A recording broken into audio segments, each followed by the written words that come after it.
নমস্কার বন্ধুরা, শুভ দুপুরের শুভেচ্ছায় আমি পম্পা চলে এসেছি আপনাদের সামনে এখন দুপুরের মেনু নিয়ে। তা দুপুরের মেনু কী কী আছে বন্ধুরা অবশ্যই একটু দেখিয়ে দিই। এই যে এখানে রয়েছে ভেজ ডাল, গাঢ় গাঢ় করে একদম ভেজ ডাল করেছি। এই ডালটা কিন্তু তিনটে রকম মিশিয়ে ডাল করেছি, 3 রকম ডাল মিশিয়ে করেছি। আর এতে চাল কুমড়ো দিয়ে করেছি, খেতে ভালো হয়। সবজি ডাল, ওপর দিয়ে কিন্তু একটু ভাজা মশলা ছিটানো আছে। পটল ভাজা, শশাটা কাটিনি, কাটবো। টক দই সাথে আছে, ফ্রিজে রয়েছে, ওটা আনা হয়নি।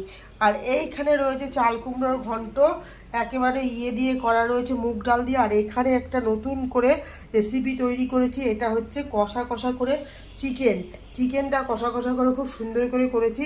বন্ধুরা কেমন হয়েছে তোমরা কিন্তু বলতে ভুলো না। আজকে এই পর্যন্ত। আর হাঁড়িতে তো ভাত করেই ফেলেছি, সকালেই করে ফেলেছি ভাত। এই পর্যন্ত বন্ধুরা রান্নাবান্না আজকে আমার। তোমাদের কেমন লাগলো অবশ্যই তোমরা একটু বলো।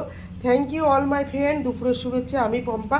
তোমরা সবাই দুপুরের লাঞ্চ সেরে ফেলো, আমরাও এখন দুপুরে লাঞ্চ করতেই বসবো।